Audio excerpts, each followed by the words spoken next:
the year, in January of that year, remember by October, coronavirus was out there.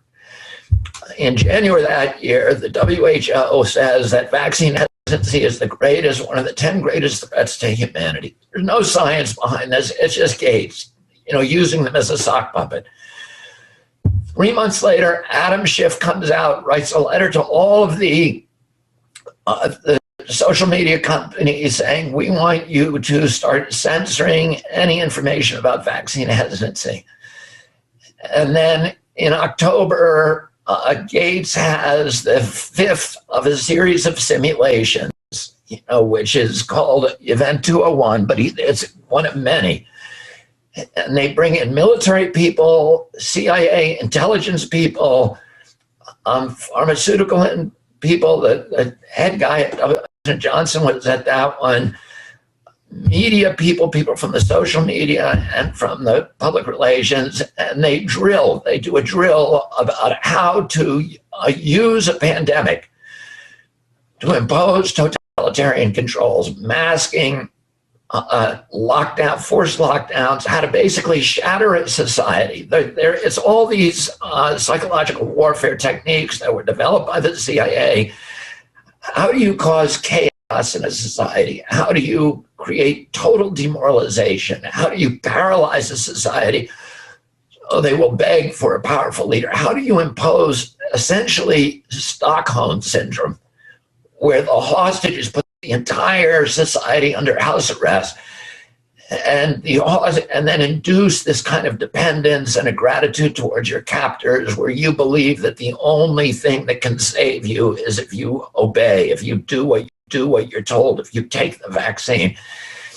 And this was deliberative. If you look at the transcripts, which we have for each of these simulations, the first one was called Dark Winter, another one was called Clade, another one was called Crimson, another one was called Event 201, and on and on. And they do this again and again and again, and they were signaling exercises. They were training to the people who took part in Event 201, where they're taught how to basically violate the Constitution and do all these things that normally a public official wouldn't do. It's teaching them how you shatter a democratic society. And the people who took part in those events, if you look what happened to them, they're the ones who then, as soon as COVID-19 pandemic started, they were moved into places of power. One of the members, the CIA member of Event 201, is now the head of the National Security Agency in the Biden administration and runs all the COVID-19, the top guy in COVID-19 response. Virtually all the people who participated in those training exercises, which is how do you impose authoritarian rule, are now running this country. But what you're describing is a nightmare. It sounds like an international criminal conspiracy to decimate society. But I asked you in your conclusion, perhaps you cover this in your cleavage, which allowed the spike protein to nestle and to invade the ACE receptors in the human lung.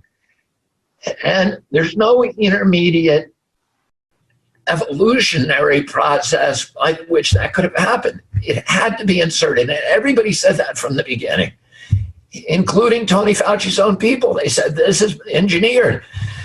And why did everybody for a year keep their mouths shut? The entire virologist community kept their mouths shut, even though they all knew this. The reason was because they know if they speak out, they will never get a dime from Tony Fauci again. And it's not just Fauci. Fauci himself gives away 13 times the amount of money that Bill Gates gives away every year. In the year 2000, Gates called Fauci and asked him to come visit him in Seattle. And the two of them met in Fauci's library. Gates' library. Gates has a $147 million home on the banks of Lake Washington in Seattle. And he called Fauci into his library, they sat there on club chairs nestling some drinks. And he proposed, and Gates proposed a partnership to him. And the partnership was that they would start a vaccine partnership to essentially take control of this $60 billion industry with no limitation on its exploding growth. And together over the next 20 years, they built this extraordinary infrastructure where they control all of these quasi-agencies that Gates created, Gavi, CEPI, PATH, the Brighton Collaboration, these health ministries around the world who rely on US dollars and WHO dollars for their existence. And they controlled through Gates, they control also Facebook, Apple, Amazon, and Microsoft, and Google. And Google also was part of this deal where they became a vaccine company, and they're creating flu vaccines, COVID vaccines, cancer vaccines. They're all involved with making money, partnerships with the pharmaceutical industry, and they created this extraordinary infrastructure where they control all the communications, they control the political infrastructure, they control the regulatory infrastructure. And 10 years later, Gates went in front of the United Nations and declared the decade of vaccines. And he gave it $10 billion to control of that agency completely. And the two of them then put together this, they also invested in all these front groups and AstroTurf groups to go after vaccine hesitancy, to abolish vaccine hesitancy. And by 2019, they had their whole infrastructure together, and and that was the year Adam Schiff comes forward, the WHO. Peter Daszak, the British director of 6 projects at the Wuhan lab, directly funded by Obama and Dr. Anthony Fauci, has confessed on video to weaponizing 5 viruses in China and combining them into COVID-19. We're about to lay it out right now. For 5 years, from 2014 to 2019, the National Institute of Allergy and Infectious Diseases, which Tony Fauci runs and has for decades, pumped money to a group called the EcoHealth Alliance. The EcoHealth Alliance is run by a man whose name you may recognize, Dr. Peter Daszak. Daszak contracted with Dr. Shi to conduct gain-of-function experiments at the Wuhan lab. Daszak bragged about how easy it is to manipulate coronaviruses in lab experiments. You can manipulate them in the lab pretty easily. It's just spike protein drives a lot of what happens with the coronavirus. The gain-of-function research that Peter Daszak was bragging about in the video we just showed you had in fact been banned explicitly by the U.S. government. There was a federal moratorium on the funding of exactly the kind of gain-of-function experiments that went on in the Wuhan lab to disastrous effects. So why didn't the U.S. government halt its funding of the lab in Wuhan? Who signed off on this? Tony Fauci, possibly along with Francis Collins, the director of the NIH, invoked that special exemption in order to keep funding the Wuhan lab and the deadly experiments that were going on there. The experiments that clearly went so wrong.